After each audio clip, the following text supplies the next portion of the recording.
ដូច្នេះនៃទីបំផុតហាលីគេបានវិលត្រឡប់មកកាន់ប៉ាលុយយន់វិញនៅទៅពេលប្រជាសប្បាយចិត្តលបអូនហានបានវិលត្រឡប់មកវិញហើយដោយការចេញទៅដើរលេងនៅលើកនេះតែបានជួបប្រទះអ្វីខ្លះដែរហាលីក៏និយាយប្រាប់ខ្ញុំក៏បានសម្រាប់មនុស្សស្ថិតក្នុងកម្រិតទី3ផ្លូវប៉ាបិសាចមួយចំនួនធំលឺចឹងគាត់ធ្វើនៅទី2តម្ដាក់ទៅមុខចុះហាលីក៏និយាយសួរតើមានបញ្ហាអ្វីកើតឡើងដែរមែនទេអញ្ចឹងក៏និយាយបកស្រាយប្រាប់ថារបងទី2មិនបាច់បារម្ភទេខ្ញុំគឺបានមកសរស្រាក់ស្នាមបន្សត់ទុកឡើយនៅទី2បន្ទាប់ពីបានគិតមកផ្លែទៅថាអ្នកដែលស្ថិតនៅក្នុងកម្រិតទី3ប្រកាសជាកូនសិស្សរបស់មនុស្សចំណាស់ទាំងអស់នោះហើយអញ្ចឹងឯងគឺពិតជាល្អខ្លាំងណាស់មិនថាប៉ាផ្លូវវិស័យឬមួយក៏ប៉ាសុចរិតទេពួកគេទាំងអស់គ្នាគឺជាមនុស្សអាក្រក់គេបានរួមដៃគ្នាធ្វើបាបពួកយើងកាន់ពីមុននៅក្នុងឡុងពេលដែលតែសារបងដែរជាពិសេសគេបានធ្វើឲ្យសុចបងរត់របួសយ៉ាងធំធ្ងន់ទៀតផងហើយនៅពេលនេះគេពិតជាអស្ចារ្យខ្លាំងណាស់លោកបងហានក៏សូមអរគុណលោកបងហានផងដែរដែលបានជួយបញ្ចេញកំហឹងជូនពួកយើងទាំងអស់គ្នាអញ្ចឹងពួកគាត់ទាំងពីរក៏សូមអញ្ជើញហាលីចូលទៅអង្គុយផឹកតែនិយាយតាក់ទងជាមួយនឹងរឿងរ៉ាវបន្ថែមទៀតទ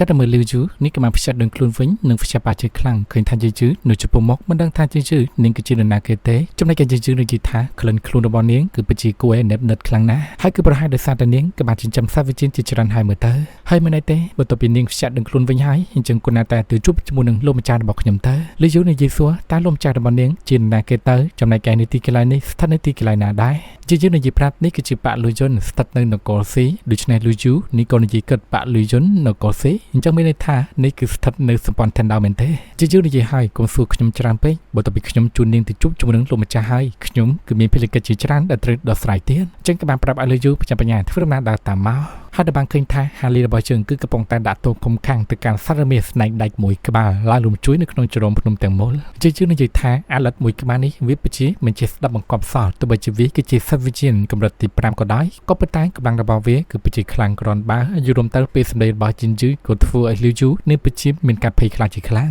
នេះគឺជារមាសស្នែកដាច់ដែលជាសត្វវិជារបស់ក្រុមគូសាតកោហ្វូហាលីក៏និយាយថានេះគឺពិតជាសារអសមធ្វើជាសមាជិកនៅក្នុងប៉ាអូលីងពិតប្រាកដមែនចំណែកដឹងនៃការគ្រប់គ្រងសត្វខាងវិជារបស់នាងប្រកាសជាជ្រៅណាស់ហើយដូច្នេះហាលីប្រើប្រាស់កម្លាំងរុញតាមបាញ់ឆោតទៅកាន់សារមាសស្នែកដាច់យឺនេះក៏បានបិទទ្វារចូលទៅពិនិត្យមើលវានៅខាងក្នុងផងដែរវាឡើងតុនដៃតុនជើងអស់ហើយដេកក្រាបទៅនៅដីលោកម្ចាស់គឺប្រើប្រាស់កម្លាំងខ្លាំងពេកហើយធ្វើឲ្យសារមាសស្នែកដាច់វាប្រកាសជាពីការនឹងខ្វាន់ដៃជើងរបស់វាឡើងញ័រត្រើតតែម្ដងយឺរួមទៅហាលីនឹងយឺសំដែងធ្វើឲ្យលីយូនេះក៏មានការពិតភ័យហាលីនិយាយសួរថាហេតុអ្វីបញ្ជីនាងតាមដានខ្ញុំប៉ាវិជាខ្មោចហើយនឹងប៉ាអណ្ដាតភ្លើងបិសាចបានតាមដានខ្ញុំមិនថាទេប៉ុន្តែប៉ាអូលីងរបស់នាងហេតុអ្វីបញ្ជីតាមដានខ្ញុំចឹងហើយខ្ញុំគឺមិនបានប៉ះពាល់ទៅកាន់ប៉ាអូលីងរបស់ពួកនាងទេលីយូនាងក៏និយាយប្រាំនោះគឺដោយសារតែរៀបច្បងក៏បានឃុំខាំងវត្ថុស័ក្តិសិទ្ធិនៃប៉ាអូលីងរបស់ពួកយើងហើយខ្ញុំគឺគ្មានជំរឿទេគឺធ្វើតាមការបញ្ជារបស់ព្រះរាជានៅក្នុងប៉ាមកតាមដានវត្ថុស័ក្តិសិទ្ធិមួយនោះហាលីងងឹតឆ្ងល់ខ្លាំងណាស់តើទើញជាមួយនឹងវត្ថុស័ក្តិសិទ្ធិដូច្នេះក៏បានបង្ហាញនៅទៅរូបខាងវិជាទេជើចេញមកតើនេះគឺជាវត្ថុស័ក្តិសិទ្ធិដែលនាងបាននិយាយមែនទេ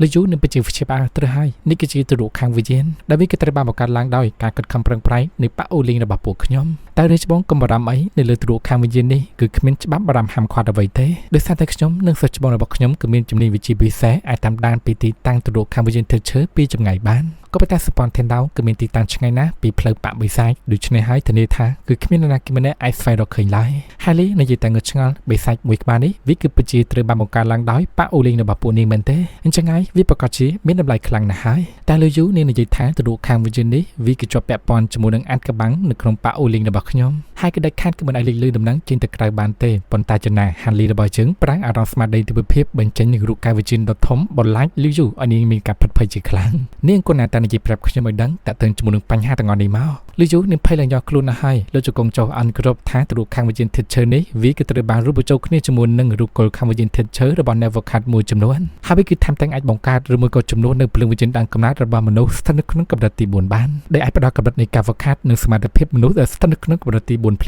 លាមហើយលឺចឹងហើយនិយាយសួរថាដែលអាចផ្ដល់សមត្ថភាពនិងកម្លាំងការវឹកហាត់មនុស្សស្ថិតនៅក្នុងកម្រិតទី4បានភ្លាមអញ្ចឹងហើយមានន័យថាប៉ាអូលីងរបស់ពួកនាងប្រកាសជាអាចបរួមប៉ាផ្លូវបិសាចបានទៅមកគ្រប់គ្រងដោយខ្លួនឯងបានហើយលីយូនឹងនិយាយទាំងភ័យស្នើស្លោចំណេះដឹងរបស់រាជបងគឺពិតជាអស្ចារ្យហើយបើតាក់ទិនជាមួយនឹងការបង្កើតទៅរូបខាងវិញ្ញាណធាតុឈើនេះគ្រឿងផ្សំនៅក្នុងការបង្កើតវាគឺពិតជាកម្រណាស់ហើយអ្វីដែលសំខាន់គឺតម្រូវការប្រើប្រាស់នៅភ្លើងវិញ្ញាណព្រះរាជានៅក្នុងប៉ានៅពេលដែលគាត់បាត់បង់ជីវិតជាភ្លើងរបស់គាត់មកធ្វើការបូជាដើម្បីគ្រប់គ្រងនៅកម្លាំងថាពុទ្ធទេពទាំង5នេះគឺជារឿងមួយដ៏សែនពិបាកប៉ុន្តែចំណែកបន្ទាប់ពីធ្វើបានជោគជ័យកម្លាំងថាពលនៃការវឹកហាត់គឺប្រៀបស្មើជាមួយនឹងមនុស្សទី4ក៏ប៉ុន្តែអាយុកាលនោះវិញគឺប្រៀបស្មើជាមួយនឹងមនុស្សស្ថិតនៅក្នុងកម្រិតទី3ដដែលហើយលីចង្អាយគិតថា នេះវាប្រកាសជាវិជាវខាត់របស់ពពួកបិសាចប៉ុន្តែវាគឺមានភាពគ្រោះថ្នាក់ខ្លាំងណាស់ដែលត្រូវលាក់បាំងនៅពីក្រោយប៉ុន្តែចំណាស់ហាលីគិតថាដែលអាចបង្កើតនៅភ្លើងវិញ្ញាណដើមកំណត់បាននេះគឺពិតជាគួរឲ្យចាប់អារម្មណ៍ដោយគាត់ជួនហាលីតែទទួលបានវិជាបុរាណពីកញ្ញារូជីនតាក់ទងជាមួយនឹងការបង្កើតនៅភ្លើងវិញ្ញាណកំណត់ទី2ផងដែរលីយូនិយាយទាំងអស់សង្ឃឹមរាជបងក៏បានដឹងរឿងគ្រប់យ៉ាងអស់អញ្ចឹងមានន័យថាជីវិតរបស់ខ្ញុំគឺលែងមានតម្លៃទៀតហើយតែហាលីនិយាយតាក់ទងជាមួយនឹងសាឡាត់ខាងវិញ្ញាណដែលនាងបានគ្រប់គ្រងកាលពីមុននេះដែលវាគឺជាក្អាប់តកកស្លាប់ទាំង6ដែលបានកត់ត្រានៅក្នុងសភៅបញ្ជីសត្វវិញ្ញាណតែមែនទេជាមួយនឹងកម្រិតការហ្វឹកហាត់របស់នាងហេតុអ្វីបញ្ជីអាចទទួលបាននៅសាឡាត់ខាងវិញ្ញាណបុរាណនេះយកមកគ្រប់គ្រងបានអញ្ចឹងលីយូងើបក្រោកឡើងនិយាយថារាជបងក៏បានស្គាល់តាក់ទងជាមួយនឹងសាឡាត់ខាងវិញ្ញាណរបស់ខ្ញុំដែរអញ្ចឹងនេះក៏បានបញ្ចេញសាច់ក្អាប់តកកចេញមកនិយាយប្រាប់ថាស្ថិតនៅក្នុងរូងភ្នំដ៏ចាស់មួយគឺជាទីកន្លែងដែលហ្វឹកហាត់កាលពីសម័យបុរាណកាលដែលនាងក៏បានរកឃើញពងសត្វក្អាប់ទាំងអស់នេះដល់មកនាងគិតថាពួកវាគឺបានងាប់អស់ហើយតែយ៉ាងណាដោយចៃដន្យពួកវាក៏បានកើតនិងញាស់ចេញមកនៅវ័យដែលនាងបានលើព្រះរាជានៅក្នុងប៉ាអូលីងនិយាយថាទោះបីជាសាឡាត់នេះវាក៏មានអំណាចធម្មពលដ៏អស្ចារ្យក៏ដោយនៅពេលវាធំពេញវ័យដូច្នេះពួកវាគឺពិបាកនៅក្នុងការចិញ្ចឹមណាស់ដើម្បីអាចធ្វើវាលូតលាស់ទៅដល់ចំណុចកំពូលបានគឺចាំបាច់ចំណាយរយៈពេលរាប់ពាន់ឆ្នាំឯណោះដូច្នេះហើយមនុស្សទាំងអស់គ្នានៅក្នុងប៉ាអូលីងគឺគ្មាននរណាគេម្នាក់ត្រូវការពួកវាទេជាហេតុដែលខ្ញុំបានយកវាមកគ្រប់គ្រងធ្វើជាម្ចាស់របស់វាទៅហាលីនិយាយថាខ្ញុំក៏មានវិធីសាស្ត្រដើម្បីអាចជួយវាបង្កើនកម្រិតទី1ឬមកក៏ឈានទៅដល់កម្រិតទី2បានក្នុងរយៈពេលដ៏ខ្លីបើនិយាយតាមត្រង់ទៅខ្ញុំគឺពិតជាចាប់អារម្មណ៍តាក់ទងជាមួយនឹងសាឡាត់ខាងវិញ្ញាណនេះណាហើយលើពីនេះទៀតខ្ញុំក៏ធ្លាប់បានលើតាក់ទងជាមួយនឹងវិជានៅក្នុងការគ្រប់គ្រងសាឡាត់ខាងវិញ្ញាណនៃប៉ាអូលីងរបស់ពួកនាងតើវិជានោះវាក៏មានលក្ខណៈពិសេសអ្វីខ្លះទៅតែលឺយូនិយាយប្រាប់ថាវិជានៅក្នុងការគ្រប់គ្រងសាឡាត់ខាងវិញ្ញាណវាគឺជាវិជាដ៏អត់កំបាំងនៅក្នុងប៉ាអូលីងរបស់ពួកយើងហើយបើសិនបើលេខធ្លាចេញទៅខាងក្រៅទៅទោះបីជានាងធ្វើត្រឡប់ទៅកាន់ប៉ាអូលីងវិញក៏ដោយប្រកាសជានៅត្រូវបានទទួលទោសប្រហារជីវិតដដែលទេហើយម្ចាំងវិញទៀតសត្វកាប់តកកទាំងអស់នេះវាក៏ត្រូវបានផ្សារភ្ជាប់ជាមួយនឹងខ្លឹមសារឈាមវិញ្ញាណរបស់ខ្ញុំរួចទៅហើយរីច្បងគឺមិនអាចចាប់យកវាទៅតែបង្ខំបានឡើយប៉ុន្តែហាលីនិយាយប្រាប់ថាខ្ញុំក៏បានដឹងរឿងគ្រប់យ៉ាងពាក្យសម្ដីរបស់នាងនិយាយមកគឺពិតជាត្រឹមត្រូវក៏ប៉ុន្តែខ្ញុំគឺគ្មានគំនិតថាចង់ចាប់យកសត្វវិញ្ញាណរបស់នាងតាំងបង្ខំទេក៏ប៉ុន្តែខ្ញុំនឹងមកកាត់ពូជវាបន្ទាប់ពីវាមានពងខ្ញុំនឹងយកពងវាហើយបន្ទាប់ពីទទួលបានពងរបស់វាហើយនឹងវិជានៅក្នុងការគ្រប់គ្រងសត្វវិញ្ញាណហើយខ្ញុំនឹងដោះលែងនាងឲ្យមានសេរីភាពវិញលីយូនិយាយថាប្រសិនបើខ្ញុំវិលត្រឡប់ទៅកាន់ប៉ាអូលីងវិញខ្ញុំគឺត្រូវតែស្លាប់ដដែលទេហើយម្យ៉ាងទៀតប្រសិនបើខ្ញុំចេញទៅក្រៅខ្ញុំនឹងក្លាយជាអ្នកវឹកហាត់អាណាថាគ្មានបាក់គ្មានពួកពិបាកនៅក្នុងការបំបាយទៅដល់កម្រិតទី4ខ្លាំងណាស់លើពីនេះទៀតខ្ញុំបានដឹងពីទីតាំងនិងអត្តសញ្ញាណរបស់រាជបងខ្ញុំគិតថារាជបងប្រកាសជាមិនឲ្យខ្ញុំចាក់ចេញទៅដោយងាយៗទេហើយលីនិយាយសួរថាដូច្នេះនាងគឺចង់ឲ្យខ្ញុំប្រើប្រាស់ខ្លឹមសារវិជាឈាមរបស់ខ្ញុំមកធ្វើការស្បត់ស្បាយឬមួយក៏នាងចង់គំរាមខ្ញុំដោយធ្វើការបំភ្លេចបំផ្លាញសាឡាត់ខាងវិជារបស់នាងដោយខ្លួនឯងមែនទេលីយូនាងឆឹកគិតមួយផ្លែនិយាយថាទេរាជបងខ្ញុំគឺមិនបានគិតអញ្ចឹងឡើយលោកជង្គង់ចង់និយាយថាដោយការពិតទៅខ្ញុំគឺចង់ស្វែងរកវិធីនៅក្នុងការការពារខ្លួនពីរាជបងតែប៉ុណ្ណោះខ្ញុំលើយូនេះគឺគ្មានប្រវត្តិគ្រួសារធំដុំអ្វីទេហើយម្យ៉ាងទៀតដែលអាចវឹកហាត់មកដល់កម្រិតនេះបានវាគឺជាសំណាងរបស់ខ្ញុំប្រសិនបើរាជបងមិនប្រកាន់គឺសូមទទួលយកខ្ញុំធ្វើជាកូនសិស្សរបស់រាជបងផងបើខ្ញុំទទួលបានការការពារពីរាជបងខ្ញុំគឺសុខចិត្តចែករំលែកចំណេះដឹងការវឹកហាត់របស់ខ្ញុំនៅក្នុងការគ្រប់គ្រងសត្វវិញ្ញាណជូនរាជបងទាំងអស់ដោយគ្មានលក្ខខណ្ឌបើមិនដូច្នោះទេប្រសិនបើរាជបងដោះលែងខ្ញុំទៅវិញក៏ដោយក៏ប៉ាអូលីងក៏មិនលើកលែងឲ្យខ្ញុំដែរហាលីផឹកតែបដាគិតក្នុងចិត្តបដាផងដែរមនុស្សស្រីម្នាក់នេះនាងគឺពិតជាចេះបត់បែនតាមកលៈទេសៈពិតមែនហើយគំនិតការគិតគូររបស់នាងគឺពិតជាល្អិតល្អន់បូរួមជាមួយនឹងភាពក្លាហានគឺអាចទទួលយកបានអញ្ចឹងក៏បាននិយាយប្រាប់ថា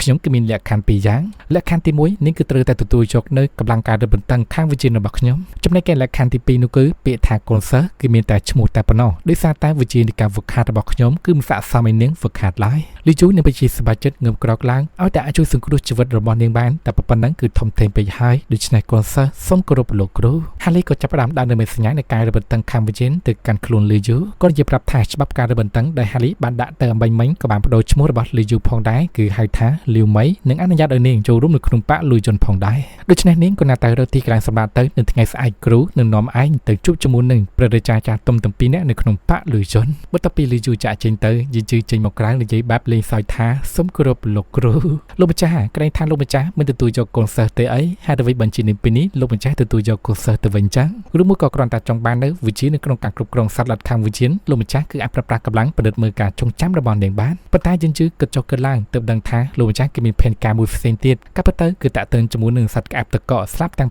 6នោះហើយអញ្ចឹងគឺពិតប្រាកដណាស់នៅពេលដែលហាលីបាននិយាយ5បើតាក់ទងជាមួយនឹងលបឿនបច្ចុប្បន្ននៅក្នុងការច្បាញ់អណ្ដាតភ្លើងតកកឲ្យបានពេញលេញគឺចំណាយរយៈពេល200ឆ្នាំឯណោះនៅក្នុងការច្បាញ់វាឲ្យពេញលេញប៉ុន្តែចំណាយដែលមានជំនួយពីកម្លាំងថា ពលត្រជាក់ពីក្អាប់តកស្រាប់ទាំង6វាប្រកបជានឹងអាចជួយកាត់បន្ថយពេលវេលាបានជាច្រើនផងដែរនៅក្នុងការគ្រប់គ្រងច្បាញ់នៅកម្លាំងថាពលអណ្ដាតភ្លើងតកនេះហើយបន្ថែមទៀតក៏អាចធ្វើឲ្យកម្លាំងថាពលតកគ្មានកម្លាំងថាពលគឺកាន់តែខ្លាំងជាងនឹងទ្វេដងផងដែរងើបក្រោកឡើងនិយាយសួរជាងជឺតែនាងគឺនៅចាំមនុស្សឆ្មាស៊ីនគូគឺត្រូវបានប្រើប្រាស់នៅកម្លាំងអណ្ដាតភ្លើងពីសិតអសរាដែរទេអញ្ចឹងជាងជឺនាងនៅចាំមនុស្សឆ្មាស៊ីនគូម្នាក់នោះគាត់ក៏បានប្រើប្រាស់នៅកម្លាំងថាពលអណ្ដាតភ្លើងអសរានៅពេលនោះប្រសិនបើមនុស្សឆ្មាស៊ីនគូគាត់ក៏បានប្រមូលផ្ដុំកម្លាំងថាពលអណ្ដាតភ្លើងអសរាបានយ៉ាងពេញលេញលោកម្ចាស់ប្រកបជាគ្មានសំណាងអាចរស់រានមានជីវិតទេហាលីក៏បានបញ្ចេញកម្លាំងអណ្ដាតភ្លើងអសរាចេញមកដែលហាលីគឺចង់ចម្បាញ់កម្លាំងថាពលទាំងអស់ហ្នឹងគ្រប់បញ្ចូលគ្នាទោះបីជាហាលីគឺមិនដឹងច្បាស់តើតើជាមួយនឹងកម្លាំងថាពលអណ្ដាតភ្លើងអសរានេះក៏ដោយប៉ុន្តែចំណាកម្លាំងថាពលរបស់វាប្រកបជាខ្លាំងជាងកម្លាំងអណ្ដាតភ្លើងតកដែលជាប់នៅលើចការថាស៊ូនោះជាមិនខានហាលីប្រើប្រាស់វិធីសាស្ត្រតាមមនុស្សឆ្មាស៊ីនគូដោយប្រើប្រាស់នៅកម្លាំងថាពលជីនបូរួមកម្លាំងថាពលអណ្ដាតភ្លើងបញ្ចូលគ្នាហើយដែលបូរួមកម្លាំងថាពលត្រជាក់ជាងពីក្អែបស្រាប់ទាំង6ហើយបញ្ចូលជាមួយនឹងកម្លាំងថាពលរន្ទះនៅក្នុងការប្រើប្រាស់វាកម្ចាត់មនុស្សដែលប្រខាត់វិជាវិសាចឬមួយក៏កម្ចាត់វិសាចនោះវាគឺពិតជាមានឥទ្ធិពលខ្លាំងណាស់ហើយយើងនឹងឆើញញឹមលោកម្ចាស់នៅក្នុងការគ្រប់គ្រងទឹកដីថេនណានទាំងមូលវាគឺគ្រាន់តែជាពេលវេលាមុននឹងក្រោយតែប៉ុណ្ណោះ